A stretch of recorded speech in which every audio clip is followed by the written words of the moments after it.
اعوذ باللہ من الشیطان الرجیم بسم اللہ الرحمن الرحیم نحمدہ ونصلی علی رسولہ الکریم۔ انتہائی قابل احترام سامعین و حاضرین، مجھ سے اچھے لوگوں، السلام علیکم ورحمۃ اللہ وبرکاتہ۔ درود پاک پڑھ لیں۔ محمد مبارک۔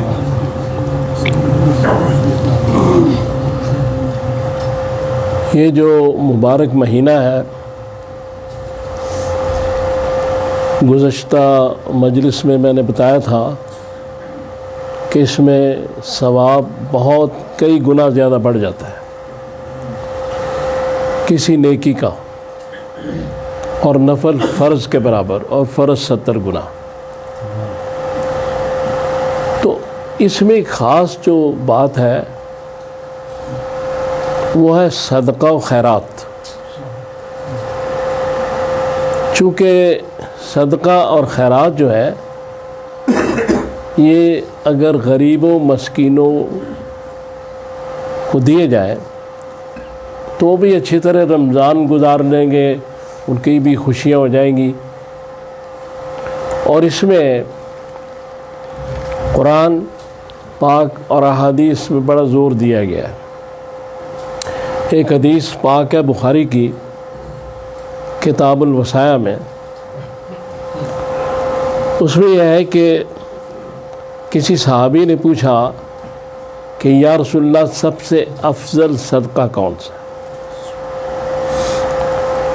تو آپ نے فرمایا کہ وہ صدقہ جو تندرستی کی حالت میں کیا جائے، صحت کی۔ جب بیمار ہوتے ہیں پھرتے اللہ یاد آتا ہے نا، تو تندرستی کی حالت میں جو صدقہ کیا جائے۔ نمبر 2 کہ مال سے محبت ہو، جو چیز قربان کی جاتی ہے اس سے محبت بھی ہو تو پھر اس کی قربانی بھی ہوتی ہے۔ نمبر 3 یہ کہ یہ اندیشہ بھی ہو کہ میں تنگ دست ہو جاؤں گا، افضل صدقے کی بات کر۔ اور نمبر 4 یہ کہ یہ امید بھی ہو کہ مال زیادہ ہو جائے گا۔ اور 5ویں نمبر پہ جو بات ہے وہ بڑی اہم ہے کہ اس میں کہا گیا کہ یہ جو ارادے نیکی کے ہوتے ہیں نا، ان کو پوسٹ پون نہ کی کریں، ٹلایا نہ کریں۔ اس لیے میں سمجھتا ہوں کہ نیکی کا ارادہ جو ہے نا وہ اللہ کا مہمان ہوتا ہے، اور مہمان زیادہ دیر نہیں ٹھہرتے، صحیح مہمان تو زیادہ دیر نہیں ٹھہرتے۔ تو اس کو ٹلایا نہ کریں یہاں تک کہ پھر وہ مرض الموت آ جائے، نزاع کا عالم طاری ہو، تو پھر کوئی شخص کہے کہ اب میری یہ جو جائیداد ہے، یہ سامان ہے، یہ فلاں کو دے دو، فلاں کو دے دو، فلاں کو دے دو، مسجد میں دے دو، فلاں جگہ دے دو۔ تو رسول اللہ صلی اللہ علیہ وسلم فرماتے ہیں کہ اس وقت وہ مال اس کے وارثوں سے متعلق ہو چکا ہے، اس لیے 1/3 سے زیادہ وہ مال کسی کو نہیں دے سکتا، خواہ مسجد میں دے خواہ کہیں دے۔ اس لیے اجر و ثواب میں بھی کمی آ جائے گی، تو بہتر ہے کہ تندرستی کی حالت میں، اچھی حالت میں یہ افضل صدقہ رسول اللہ صلی اللہ علیہ وسلم نے فرمایا۔ دوسری بات یہ کہ قرآن پاک میں سورہ بقرہ میں جو مسئلہ انفاق ہے، جو خرچ کرنے کا، اس پہ کافی گفتگو کی گئی۔ یہ جو آیت 273 میں کہا گیا کہ جو لوگ ایسے ہیں فقیر، اور وہ فقیر کون ہے کہ جو دین کی مشغولیت کی وجہ سے دین کے کاموں میں پھنسے ہوئے ہیں، وہ کوئی دوسرا کام نہیں کر سکتے، لہذا اگر ان کے چہروں کو دیکھو گے تو مطمئن نظر آئیں گے، لیکن وہ سوال نہیں کرتے۔ اب جب سوال نہیں کرتے تو لوگ سمجھتے ہیں ان کو ضرورت نہیں، تو سوال نہیں کرتے، اس لیے ان کی خدمت کیا کرو۔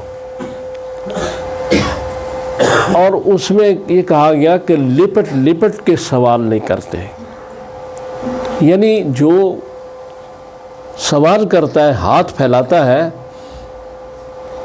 اس میں غیرت نہیں ہوتی۔ اور وہ جو لوگ ہیں جو اللہ کے بندے مختلف کاموں میں دین کے پھنسے ہوئے ہیں، ان میں غیرت ہوتی ہے، اس لیے وہ دست سوال دراز نہیں کرتے۔ لہذا ان کی خدمت کرو، ان پہ وہ خرچ کرو۔ اور پھر اس کی اگلی آیت 274 میں یہ کہا گیا کہ جو لوگ اللہ کی راہ میں خرچ کرتے ہیں، رات کو دن کو چھپا کے ظاہر، سب اللہ جانتا ہے، اور اس کا اجر اللہ کے پاس ہے۔ اور وہ لوگ وہ ہیں لا خوف علیہم ولا ہم یحزنون، کہ انہیں کوئی خوف اور کوئی غم نہیں ہوگا۔ اور یہ مختلف سورہ بقرہ کی انہی آیات کے آگے پیچھے یہ فریز جو ہے، یہ جو میں نے بیان کی ہے، لا خوف علیہم ولا ہم یحزنون، بار بار استعمال کی گئی ہے۔ اور پھر سورہ یونس کی آیت نمبر 62 میں جو اللہ تبارک تعالیٰ نے بات فرمائی، الا ان اولیاء اللہ لا خوف علیہم ولا ہم یحزنون، یعنی وہاں بھی یہ بات کی گئی کہ میرے دوست وہ ہیں کہ جنہیں کوئی غم اور کوئی خوف نہیں ہوگا۔ لہذا اللہ کی راہ میں خرچ کرنے والے ہی ولی اللہ ہوتے ہیں، جو اللہ کی راہ میں خرچ کرتے ہیں۔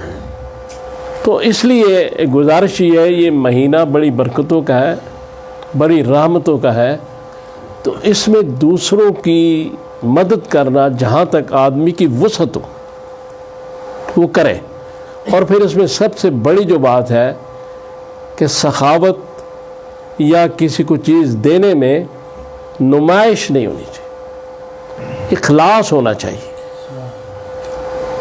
ظاہر بھی اگر دیں کوئی حرج نہیں، لیکن اس میں اخلاص ہو، نمائش مقصود نہیں ہے۔ نمائش ہوگی تو سخاوت ختم ہو جائے گی۔ اور ایک حدیث میں آیا کہ اللہ تبارک تعالیٰ قیامت ہر دن ایسے شخص کی طرف نظر بھی نہیں کرے گا، بات بھی نہیں کرے گا۔ ایسا اس لیے اس چیز کا خاص خیال رکھنا چاہیے کہ نمائش اس میں نہ آئے۔ اور دوسری جو اہم چیز یہ ہے کہ حدیث میں آیا ہے جو لوگ کسی سے کچھ لیتے ہیں، جب ان کو دیا جاتا ہے تو اس پہ مطمئن ہو جائے، وہ اس آدمی کو زچ نہ کریں، تنگ نہ کریں۔ عادت ہوتی ہے نا بعض لوگوں کی، تو تنگ کریں گے تو اس کا نتیجہ یہ ہوگا کہ جو وہ لے رہے ہیں وہ ان پر حرام ہے، یعنی لینے والے سائل۔ زچ کرنا مناسب نہیں، تنگ کرنا مناسب نہیں۔ کسی کے اگر آپ بات کر لی، سوال کرنے کا تو ایک حساب تک ٹھیک ہے، جائز ہے معاملہ، لیکن اسے آگے پھر بار بار الحافہ کے جو لفظ ہیں کہ لپٹ لپٹ کے وہ کام مت کریں، زچ نہ کریں، تنگ نہ کریں۔ اور جو کسی کو کچھ دیتا ہے وہ احسان نہ جتائے، چونکہ وہ اللہ کی راہ میں خرچ کر رہا ہے۔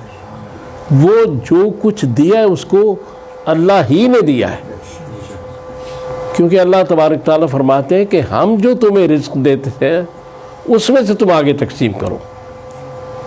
وَمِمَّا رَزَقْنَاهُمْ يُنْفِقُونَ، کہ جو ہم رزق تمہیں دے رہے ہیں۔ تو جو لوگ کرتے ہیں، صاحب ثروت لوگ ہیں، صاحب دولت لوگ ہیں، یہ اللہ کا فضل اور اللہ کی مہربانی سے ہے۔ تو اگر وہ یہ سمجھے کہ ہم اپنے مال میں سے دے رہے ہیں، یہ اپنا کچھ دے رہے ہیں، تو ایسا بھی ذہن میں خیال نہیں آنا چاہیے۔